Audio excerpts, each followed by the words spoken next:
Ang tanong ko po, NGCP, wala na po bang ibang Filipino citizens interested to own that 40% which currently belongs to the Chinese nationals?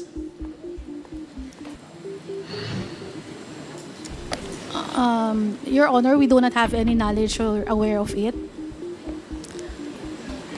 May we know, NGCP, the primary reason why the NGCP preferred or allowed or opted to have this 40% be owned by Chinese citizens? Because the possibility, Mr. Chair, is that there are Filipino citizens or corporations as well who might be interested during that time, 2008, to acquire this 40% stock holdings of the NGCP. But as we can see from the GIS, that 40% is currently owned by State Grid of China Corporation plus the 4 other Chinese nationals. Pasensya na po, but you are representing the NGCP. So I wish to believe that somehow you are aware bakit po ang naging preference ng NGCP is to have this owned by Chinese nationals. Your Honor, Yes, may I be recognized? Your Honor, Please. NGCP, Mr. Chair, was incorporated after the consortium of its stockholders won the 25-year concession in an open public bidding held by PISAM. As required by PISAM's bid documents, Mr. Chair, all prospective bidders had a technical partner. All prospective bidders should have a technical partner with proven expertise in transmission systems. Since the National Transmission Corporation, TRANSCO, was the only transmission expert in the Philippines at that time, the technical expert is necessarily foreign, Mr. Chair. So to respond to the question, Mr. Chair, the NGCP made mention about technical partner. Can we please expound on this? What specifically did we anticipate from our Chinese counterpart when you said we need the technical partner? Your Honor, technical would include the operation of the transmission systems. You said operation? And as well as the systems operation, Mr. Chair, so transmission systems and the SO. And these aspects, Your Honor, transmission industry, Your Honor, is really, it's highly technical. Kanina po, sinabi nyo din, TRANSCO lang ang merong technical capacity, should I say, or resources. And that is why you relied on foreign ownership when it comes to technical part. To enlighten the public, NGCP, are you trying to say na ito pong technical part ng NGCP cannot be provided at all by Filipino citizens? Your Honor, yung konteksto po ng response ko was that from the beginning, and that nung nagbidding din po nung panahon na yon, nung binid out din po ito ni PISAM, other participants in that bidding is meron din po silang kani-kanilang technical expert who were also foreigner, Mr. Chair. Right? So, kinakonteksto ko lang po, Mr. Chair, na kaya na hanggang ngayon, nagpapatuloy pa rin, Mr. Chair, yung composition ng NGCP Let's go 30, back to 30, the 40. time when NGCP was incorporated and applied for a franchise, because that's what you are referring to. You were saying during that time, the only company which has technical capacity is Transco, and the other companies with technical capacity has foreign counterparts as well. Do you confirm that? Mr. Chair, because transmission, Please answer the question, yes, NGCP. I confirm. And with that answer, are you trying to say that during that time, hindi kaya ng Filipino citizens to supply the technology or the technical aspect of the NGCP operation? At that time, Mr. Chair, yes. At that time, yes. And of course, when you say technology or technical operation, that goes to the heart of the very operation of the NGCP. And you were saying hindi kaya ng mga Pilipino. Tama po ba ito, NGCP? At least during that time. During the time. At kung hindi ito kaya ng Pilipino during that time, then it follows during that time, we were solely dependent on our Chinese counterpart who owns the 40%. Yes or no? Mr. Chair, can I give a context? Because the bid document, Mr. Chair, requires for a technical partner. Mr. Chair, I'm just following the answer of our resource persons. We go back to 2008. You said during that time, hindi kaya ng mga Filipino. Then it follows that during that time, we are solely dependent to these Chinese corporations and citizens in as far as the operation of NGCP, a public utility corporation, which ownership and operation is protected by no less than the Philippine Constitution. Mr. Chair, kung sinasabi nating Pilipino, meron yung mga pong employees ni Transco na after na-incorporate na si NGCP at si NGCP na po ang concessionaire, yung ito pong mga employees na technical ng Transco has been assumed. So, however, Mr. Chair, even considering that they have Filipino employees, of course we understand that the citizenship of the corporation is determined by the extent of ownership of the owners. If the owners' majority are foreigner, then it is a foreign corporation. Otherwise, it is a Filipino corporation. If I may proceed, Mr. Chair. Another important information I came across with is the working group of NGCP. Ano po ba itong working group of NGCP? Mr. Chair, sorry, I missed like NGCP working group. Have you come across this? TWGs, Mr. Chair, but literally working group. I am aware of the technical working group of each department. Please allow this representation to continue. Under the working group of NGCP, there are two important officers. One is Chairman Yuan Ming Jun. He is described as acting officer, acting chief technical officer. And another is alternate chairman, Chan Chang Wei. These two play significant role in the evaluation of bids and in making recommendation for the award of contract.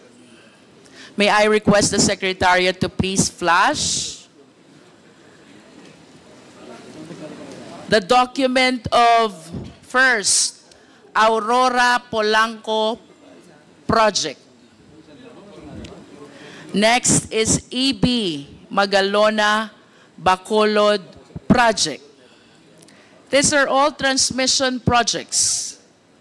And third is the document pertaining to the purchase of site of Cebu Panay Negros project. Secretariat, please, at least to satisfy the committee that these two Chinese nationals under the working group of NGCP indeed did the evaluation of bids and the recommendation for the award of contract.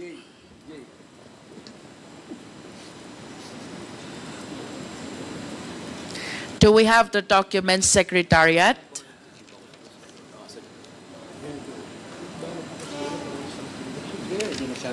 While we are waiting for their documents, I wish to add, Mr. Chair, that there's another Chinese national, this time Wen Bo. He is the Chief Technical Officer, associated as well with State Grid China Corporation. And he is the one who evaluated and recommended the expansion of Las Piñas Zapote project. I hope the Secretariat can flash all these 4 documents to show to the committee that these Chinese nationals participated, or in fact, they were the one who evaluated the bids submitted and thereafter recommended the award of contract.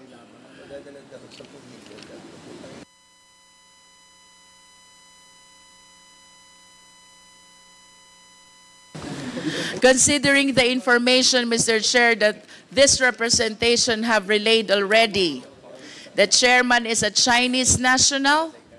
Other executives, Zhang Yu Wang and Xin Ju Wan, are both Chinese nationals. And then we have this working group of NGCP, Ming Jun, Cheng Wei, and a certain Wen Bo, participating in the evaluation of bids, all Chinese nationals.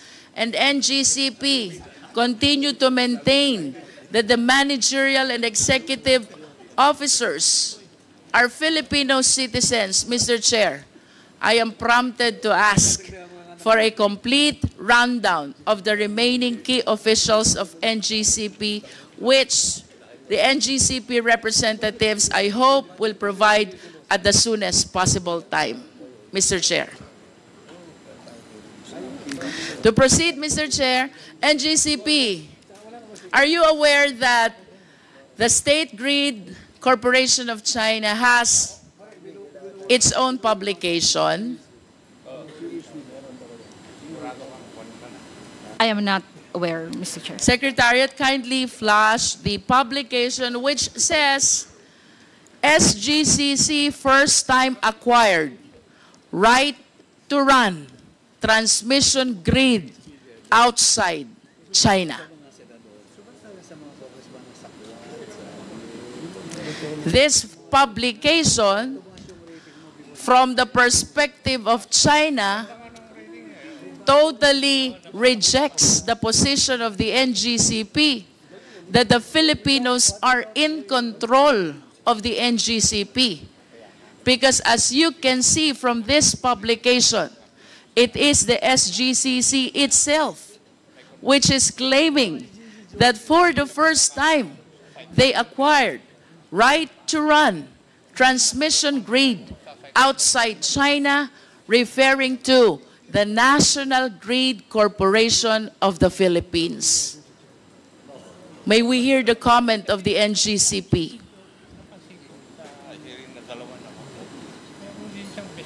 Your Honor, this write-up was not written by NGCP. This write-up is... I understand. But going back to the question, do you still maintain the position that the managerial executive officers are Filipino citizens?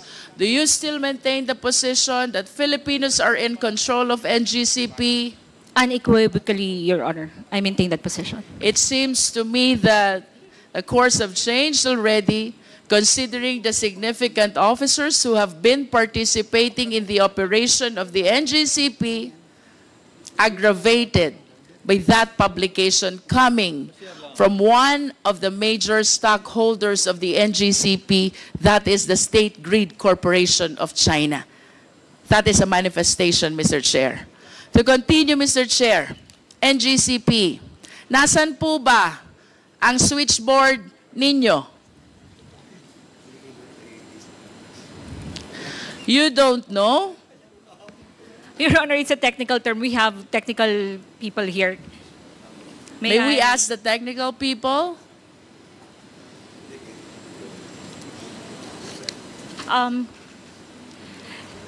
Your Honor, definition?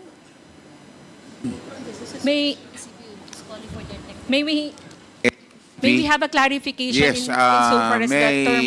we know, okay. So you're calling in the technical people to help out.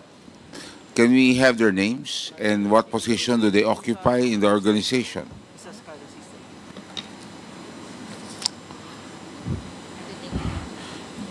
Sino po sila? Good afternoon. I'm Clark Agustin from the... Pakilakas lang po. Good afternoon, Your Honor. I'm Clark Agustin from the System Operations. If you're referring to the control From system... what? From what? System Operations. He taken his oath, Comsec, please take the oath of the of Mark. Tumayo po kayo. Please raise your right hand. Do you swear to tell the truth, the whole truth, and nothing but the truth before this congressional inquiry, so help you God? I swear. Thank you. Answer the question of the Honorable Luistro. Your Honor, if they're referring to the control system, our SCADA system, we have 3 control centers in the different regional grids. We have in Luzon, Visayas, and Mindanao. How many switchboard or control system do you have? 1 for each region, ma'am. One for Actually, each region. We have 3 control What centers. controls the switch or the control system per region? Meron ka pa bang main control that controls all the switch and the control system of all these regions? I believe yes. Yes, ma'am. We have the control center for each region, and then we have substations for the equipment level control. For the system level control, we use the control centers using our SCADA system. Where is the system control? From the control center, ma'am. Where is the control center? For Luzon, we have here in Diliman. For Visayas, in Banilad. And in Mindanao, in Cagayan de Oro. These control systems, which you mentioned, they have the capacity to cause the blackout of electricity. Am I correct? Not to cause a blackout, but to control our transmission assets and If I want to substations. turn off the electricity, I just need to switch off the control system. Am I correct? 1 by 1 per equipment. You One can do by that. one. Yes, ma'am. We can control it remotely. So, kanina you mentioned about the main control. How many main controls do you have? We have a control center monitoring and controlling different equipment of the grid. How many main controls do you have?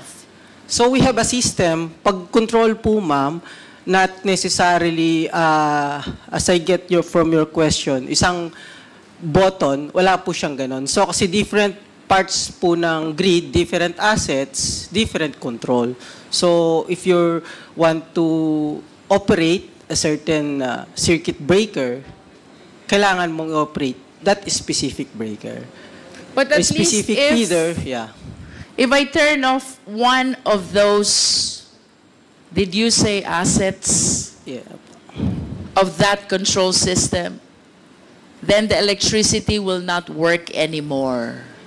If I turn off one of the several assets of the main control system, electricity will not work anymore. If you intentionally isolate a specific area, that specific area will not have electricity, will not have supply of power for that specific area associated to that equipment. To simplify, Mr. Chair, that main control that you are talking about is responsible to make the electricity available or otherwise. Yes, ma'am. Okay. So you said that you have main control in Luzon, in Visayas, and Mindanao. My next question is, what is this operational computer in Nanjing? I'm not aware of that, ma'am. Operational Computer in Nanjing. Nanjing, China, I believe. I'm not aware of that, ma'am. Well, based on reports, there is such a thing as operational computer in Nanjing, which is connected to the server in the Philippines that can control the availability of electricity in the country. Can you comment on this? I'm not aware of that. Is Control, it yeah. possible that this information is exclusive to the Chinese counterparts and not shared to the Filipino counterparts? Based on our configurations of our control center, this cannot be controlled remotely through overseas, not even here, yes, here in the... What is your basis for saying that it cannot be controlled remotely? Are you that expert? Based on my experience and my knowledge, our SCADA system is actually isolated, ma'am. It's not connected in the internet, so you cannot easily control it remotely. Without Based on the design and the architecture. I understand.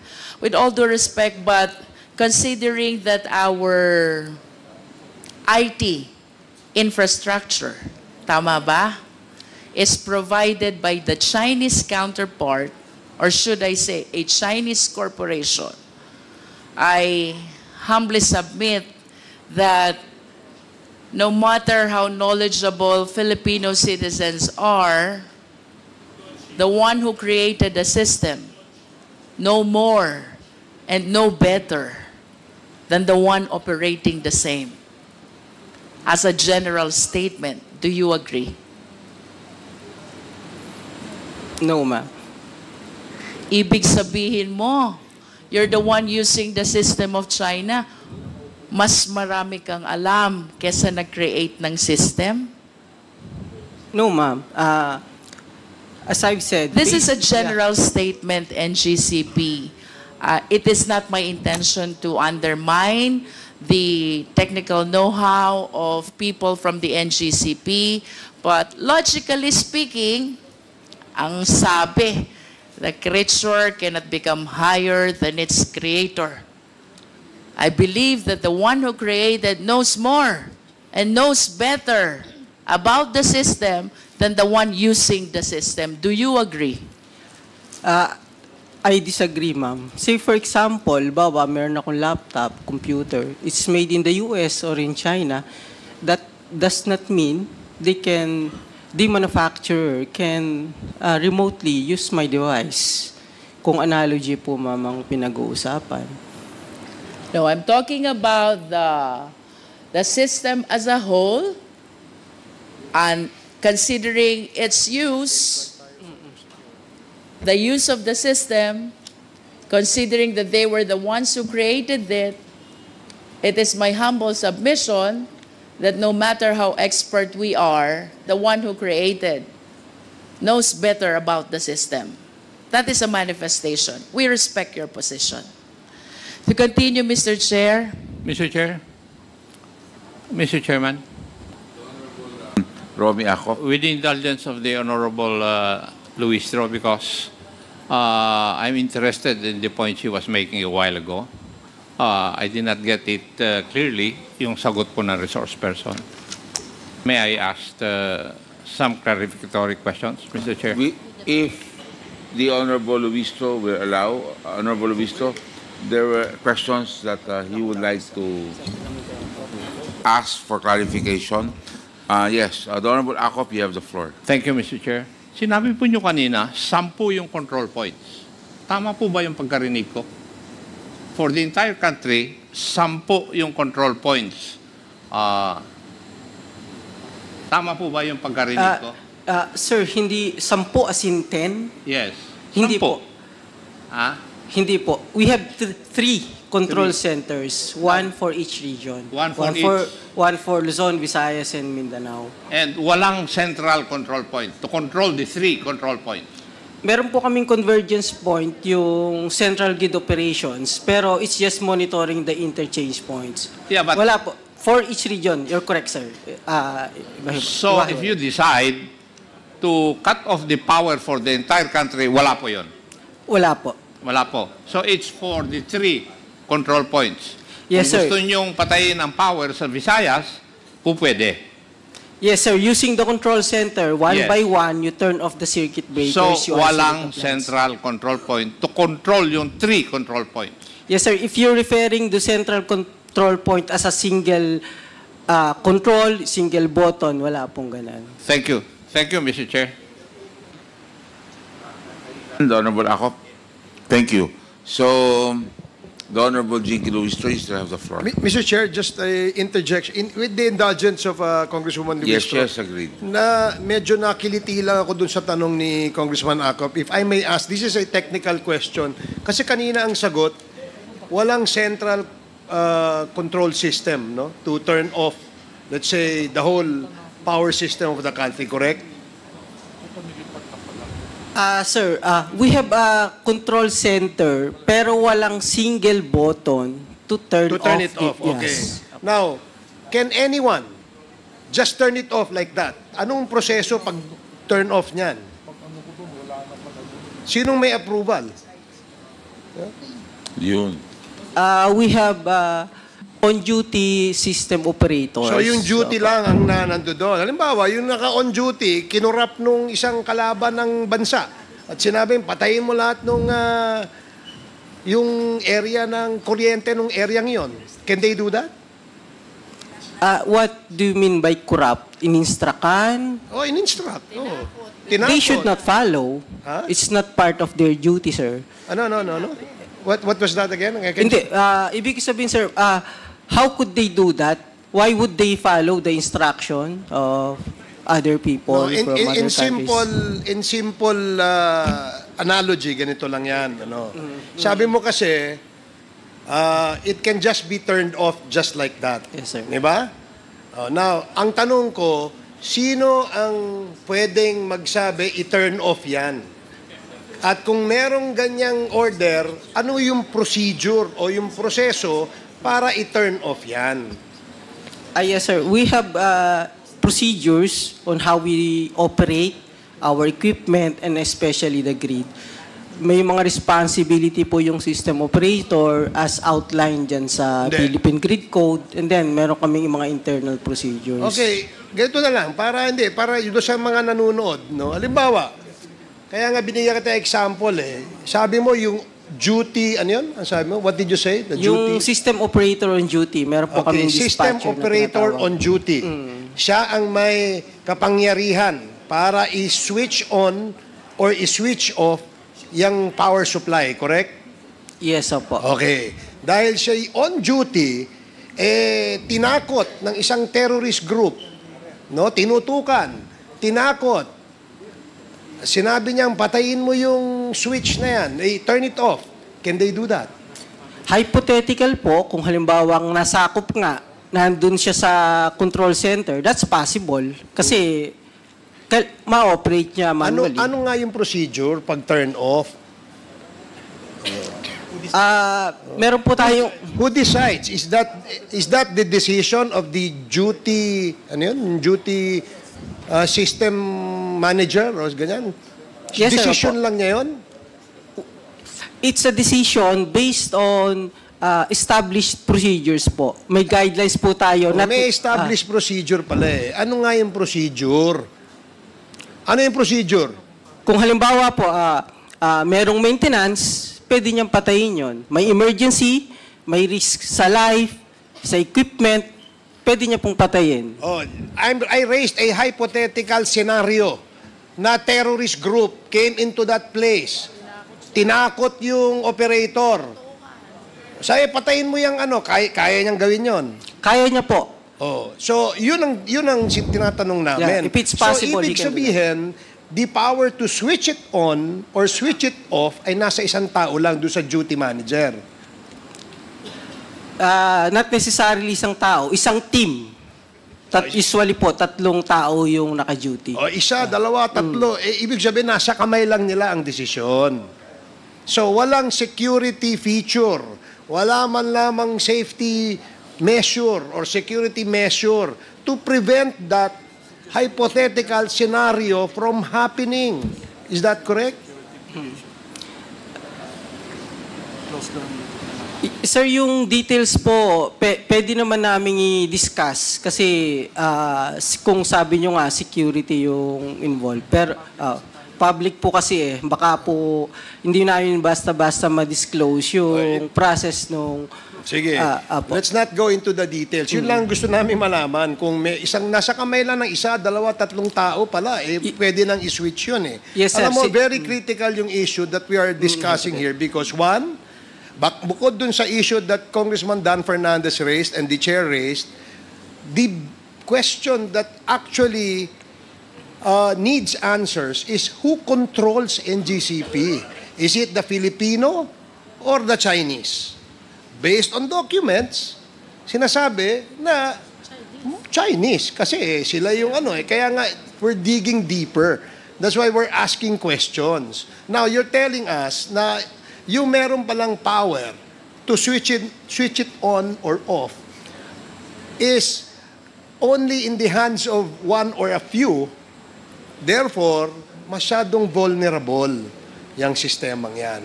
But I will ask that question later and elaborate on that, Mr. Chair. Thank you, Congresswoman Jinky Luistro and Mr. Chair. Luistro still has the floor. The Honorable Luistro. Asa mo na sa akin?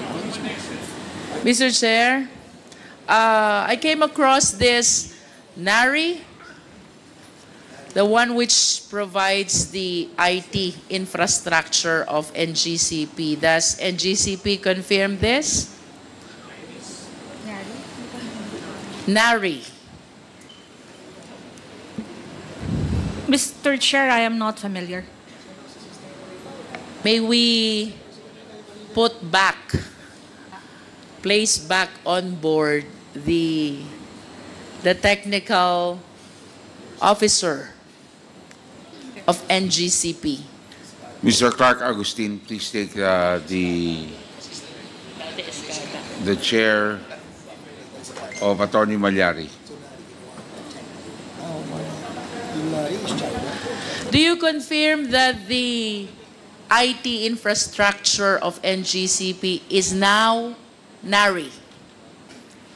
For the IT, it's not NARI, but we have equipment branded as NARI. Okay. Yeah. Equipment is branded as Some. NARI, Some equipment, Some. not all, yes, ma'am. but you deny that IT infrastructure is NARI. I'm not sure about the specific brand of our IT. And it's not, I think not supplied by only one brand, ma'am. Mr. Chair, I wish to remind our resource person that he is testifying under oath. So I hope you are giving truthful information to this committee. I understand that prior to NGCP, the IT infrastructure is Escada, a Filipino corporation. However, upon the assumption of NGCP, they converted to NARI, which is a Chinese corporation.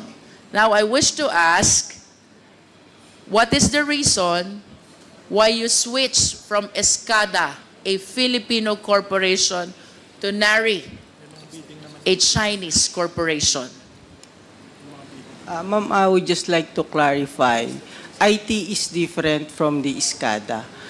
So, Escada is our control system. That's our system control and Do you data still have that Escada Yes, up ma'am. to now? Yes, ma'am. We have a SCADA. Yes. Are you still using Escada? Yes, ma'am. Actually, all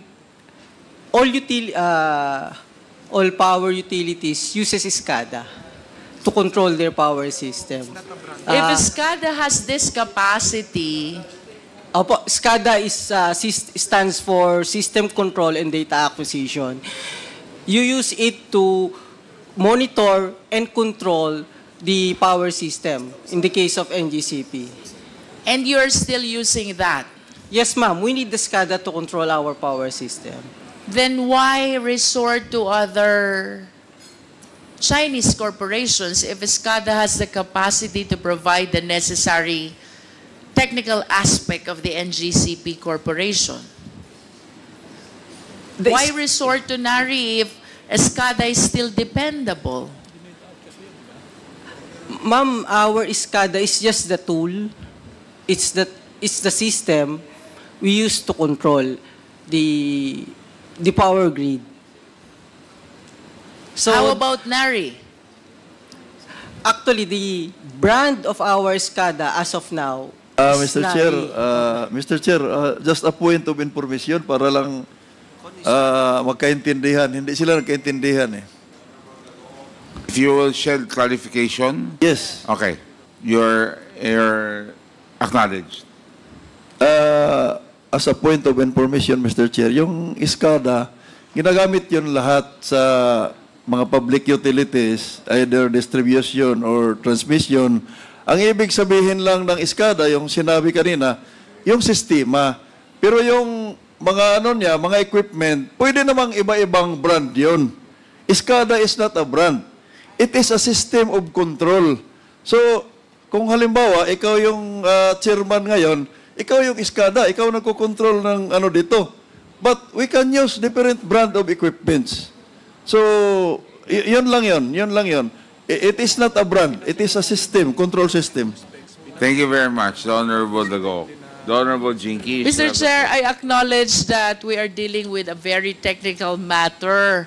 So, to give opportunity to people who are not endowed with technical know-how, I wish to suggest, Mr. Chair, that we conduct an ocular inspection of the NGCP IT infrastructure, including the system, and perhaps we can invite experts to guide the committee members in evaluating whether this system are the one which really are in main control of the operation of the NGCP, one which is Chinese-owned, or just equipments being used by Filipino citizens. That is a recommendation, a suggestion, Mr. Chair, from this humble representation.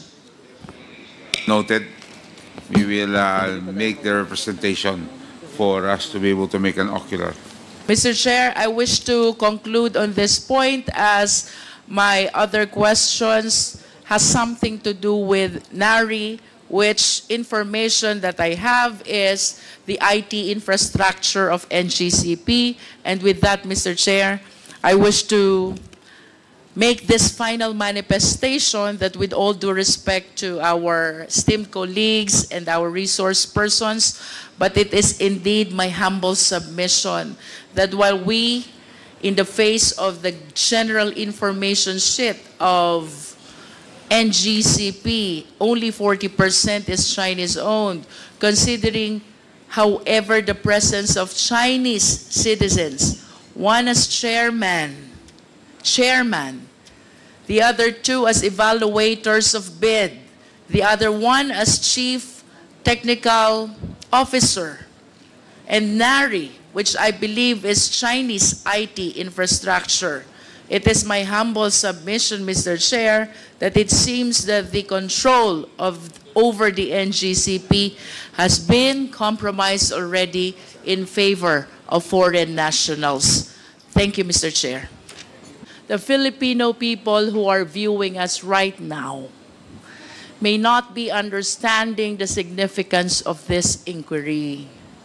So, while I do submit that this is a very technical matter, I hope everybody will exert the necessary effort to laymanize in the same way that Yusek Garin did during her presentation.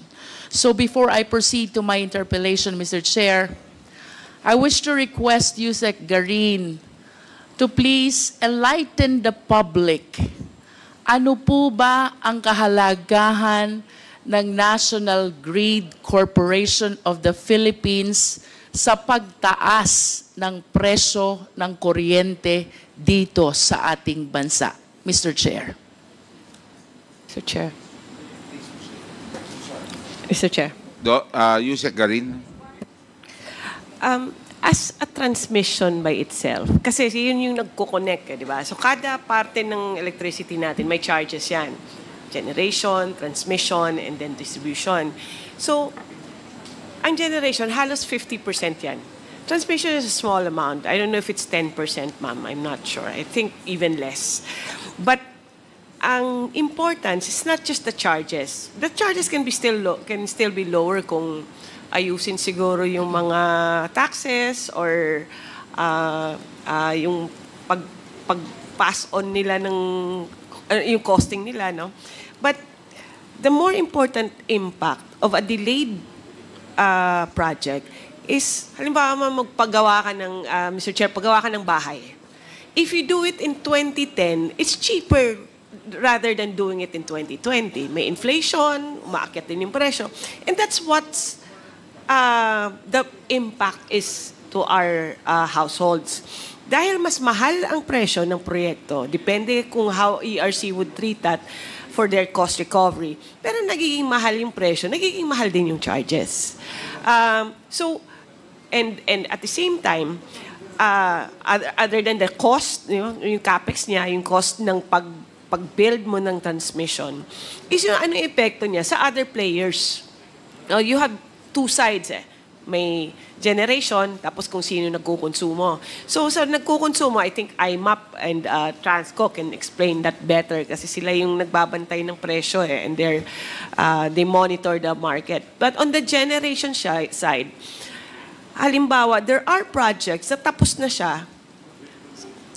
Ang epekto, and it cannot sell the electricity because it's not connected to the grid. Some generation companies actually build their own transmission na lang. So it's costing also our generation rates. So as a transmission by itself, their own charges, maybe the impact is not as big as we expect, no? Pero ang epekto ng instability of the grid has an effect on the distribution, on the demand side and the supply side, ma'am. In other words, Yusek Garin, is it correct to say, for the viewing Filipino people, pag mataas ang cost ng transmission, mataas din ang presyo ng kuryente. And that is the reason why we need to regulate the operation of the NGCP, which is responsible for the national grid. Tama po ba, Yusek Garin? Yes, yes, Mr. Chair. If it is in fact, I would go further. If the project is delayed, then umaakyat din yung presyo. So that's the effect to our people, ma'am. Thank you. Thank you. To proceed, Mr. Chair, there are two Mr. Chair, important... just a point of information, with the indulgence of our Congressman Luistro. Point of information lang, just one quick lang. Para kasi we're talking about the layman's po, no? Maraming nanonood sa ating mga Pilipino. Kasi mukhang medyo yung sabi na tumataas ang presyo ng kuryente. Transmission is only 10%. Ang generation ng malaki, almost 50%. So when we say that, na tumataas ang presyo because of delay of transmission, mali naman yon. So, nanonood, kasi mahirap, baka mga tao aasa. So, ang totoo niyan, generation ng 50% and transmission only 10%. Kahit tumaas sila, konti pa rin, it's minimal. No? So, generation, I just want to put in context, Mr. Chairman, that is a misconception. Huwag natin lituin Thank you very natin. much, Mr. Chairman, Honorable Presley De Jesus. if I may allow. The floor is still with the Honorable Luistro. May I be allowed So to, I don't think we're not here to negate each other. But these are questions and these are answers given by resource persons. Let's take it as this and let us discuss that in a committee level, okay? But we're not here to, so we're not supposed to be arguing with each other. So it's clear that the answer is transmission definitely has an effect in the increase in the cost, regardless of the percentage. The argument is, meron bang increase pag ang transmission? The answer is yes.